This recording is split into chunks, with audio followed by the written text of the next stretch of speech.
بسم الله الرحمن الرحيم.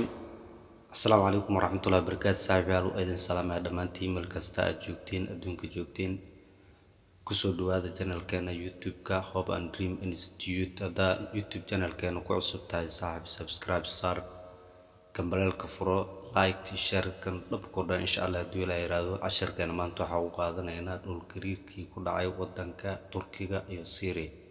qaas ahaan waxa uu qaadanaynaa shaqaalihii badbaadinta ahaa oo dadka meesha ku burburay badbaadinaya mid kamid ah oo TV-ga Al Jazeera warbixin siinayo casharkeena kaas uu kooban yahay warbixintii siinaay ayaan dib u sharaxaynaa insha Allah hadii la yiraahdo xataan waxa fiirsan doona insha Allah hadii la yiraahdo videogii oo dhameystiran ama muuqaalkii oo asiga Al Jazeera uu warmaayay qofkan insha Allah hadii la yiraahdo sawirkiisa halkan idinka muuqdo kadibna waxa sharxi doonaa cashar ahaan ayaa u sharxi doonaa laakiin hadda dhageysta insha Allah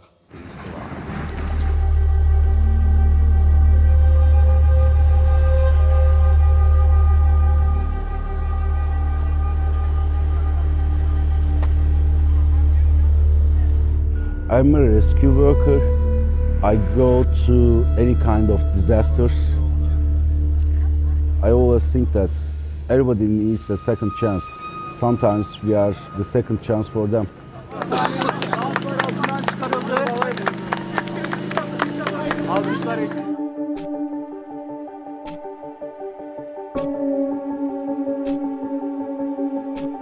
We are gathering up the calls and the alerts from people.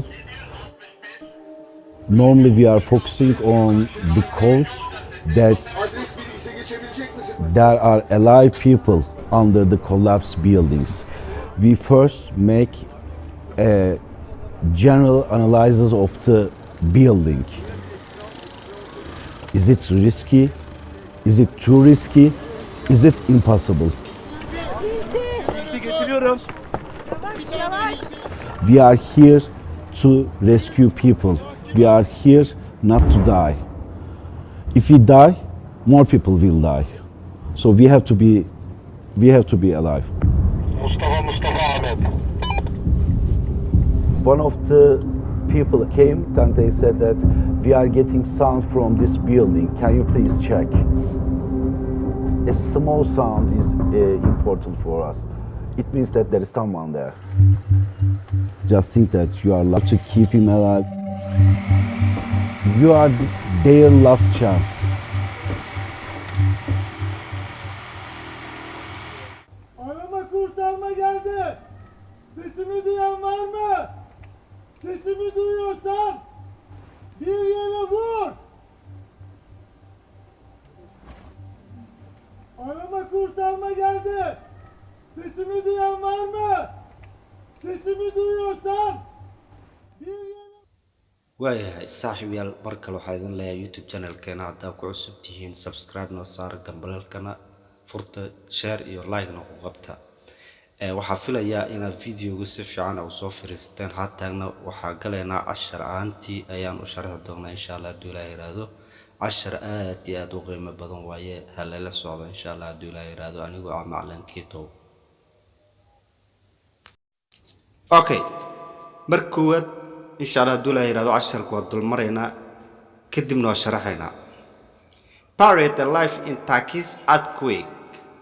One rescue worker told to the Al Jazeera English, "I'm a rescue worker. I go to any kind of disasters. I always think that everybody needs a second chance. Sometimes we are gathering after calls and alert 0057 from the people normally. We are focusing on the call that there are alive people under the collapsed building. We first make a general analysis of building. Is it risky? Is it too risky? Is it impossible? We are here rescue people. We are here not to die. If we die, more people will die. We have to be alive." One of the people came and they said, "We're gathering fine sound from this building." waayahay saaxiib hadda waa sii fasirayna insha Allah haduu ilaahay yiraahdo casharkiya sii faahfaahinayna wali casharkeena ku jirna oo ku saabsanaa dhul gariirka ku dhacay dalka Turkiga kaas oo badbaadiyaasha shaqaalaha badbaadiyaasha ay Al Jazeera warsiya mid kamid ah soo qaadanay waayahay haddana sii bilaawayna buried alive dad nool oo ku duugmay in Turkish earthquake dhul gariirkii ka dhacay masiibada ahaa oo rabbaaniga ah oo dalka Turkiga ka dhacay one rescue workers mid kamid ah shaqaalaha badbaadinta told ayaa u sheegay to the Al Jazeera English TV-ga Al Jazeera English oo ku baxo luqadda Ingiriiska wuxuu dhahay marka wiilkiisa intuu ka bilaabana I'm a rescue worker waxaan ahay shaqaalo oo badbaadinta ku shaqeeya I go to any kind of disasters waxaan aadaa mid kastoo masiibo ah oo dhacdo wadanka Turkiga ka dhacdo nooc kasta ahaato aadowna I always think markas waxaan ka fikiraa that everybody qof kasta needs u baahan a second chance fursad labaad oo qofkaas helayo macnaha noloshiisa ku badbaadayo sometimes marqar we are gathering waxaan isku imaanaa after calls markay koolka soo dhacaan an alert ama gambaleelada 0057 from people normally kaas oo ka imaado dadka caadiyan lambar caadi oo emergency waay markuu imaado meel hiblay guri hiblay oo burbursan hoostiis waa lagu jiraa oo kale marka la dhaho waa isku imaanaa waa tashanawda we are focusing waxaan diiradda saarnaa on the call ee wicitaanka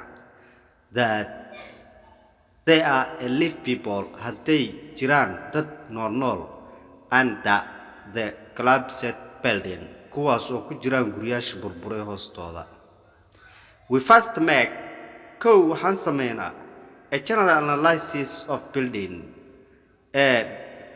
baaritaan guud ahaaneed dhismooyinka ayaan ku sameynaa is it risky ma tahay mid halis ah waa isweydiinaa u leeyahay it is too risky zaid may oo halis badan tahay waan isweydiinaa marka imaano oo callkii emergency meeshaas noo sheego inuu qof ku jiro meesha marka imaano meesha risk ma zaid may risk u tahay minaha oo u tahay halis ayaan isweydiinaa is it impossible macquul ma tahay ama macquul ma ahan kadib wuxuu dhahay kadib ninkii la wareysanayo shaqaalaha badbaadinta ka mid ah we are here rescue people waxaan halkan u joognaa inaan badbaadino dadka we are here not to die u joogno meeshaan inaan dhimano mana sababtoo riskiga iyo oo wareysanayna uu leeyahay if we die hadda aniga dhiman wuxuu dhahay more people will die dad badan ayaa dhimanayo sababtoo aniga waxaan ahay dadkii badbaadiyaasha koow inaan nafsadeena ilaalsanaa kadib nafsada kale oo qof bini'aadanka ilaalina we have to be alive waa in ahaana ku nool one of the people dadka mid kamid ah came oo ku imaana oo dhahay and they said waxay ku dhaayeen we gathered fine sound from this building waxaan helnaa cod oo ka imaanayo gurigan dhismahan ama inta waayahay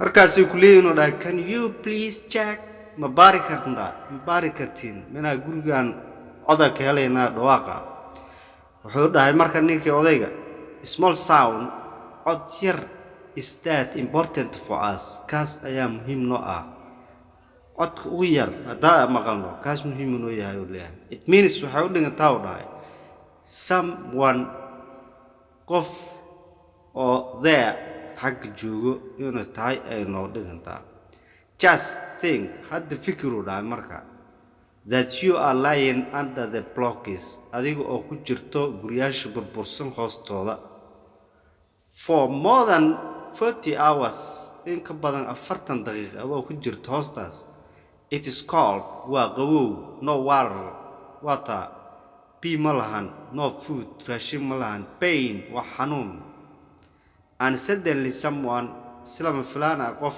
is approaching you ayaa qof ayaa kugu soo dhawaanaya and saying wuxuu ku leeyahay we are here halkan ayaan ku jirnaa hoosu kala soo hadlaa the communication with the person under the building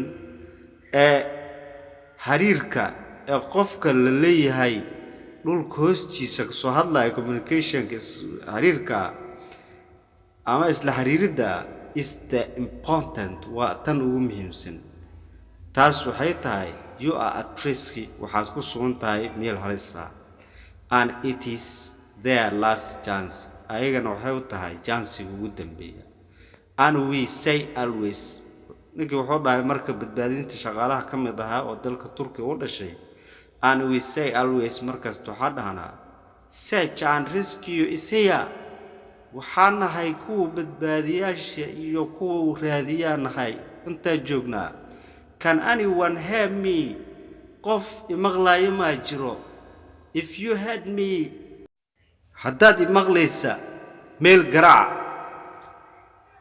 dadka oo guriyaasha ku burburan hoos jiraan bana hadalada anaga dhahan waxaa ka mid ah u dhahay we say always markaas waxaan dhahnaa search and rescue is here qolada baarista iyo qolada badbaadinta ayaa inta joogta can anyone hear me qof imaqlaayo ma jiro if you heard me knock somewhere haddaad imaqashay meel garaac ayaa dhahnaa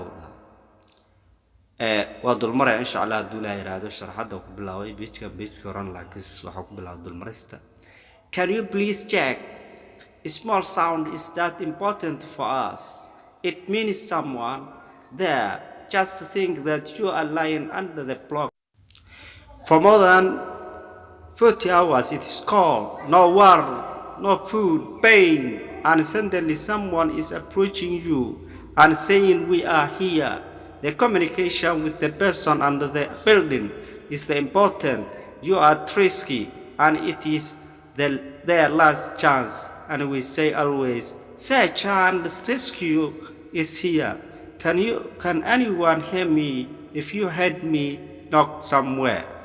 waayahay saaxiibayaal casharkeena intuu noogu eegyahay insha Allah haduu la yiraahdo oo ku saabsanaa shaqaalihii badbaadinta ee dalka Turkiga oo ka qayb galay masiibadii rabbaaniga ahayd ee ka dhacday dalka Turkiga inta ku dhimateen Ilaahay u naxariisto inta ku dhaawacanteen Ilaahay ha caafiyo saasan ugu duceynaa insha Allah haduu la yiraahdo dhamaanteen meel kasta ay joogna mid kale saaxiib ha iloobin hadaa ku cusub tahay YouTube channel-kan subscribe sar like share comment nugulu wadaag wixii fikirkaaga insha Allah haduu la yiraahdo ilaa clip ka xigo wassalamu alaykum wa rahmatullahi wa barakatuh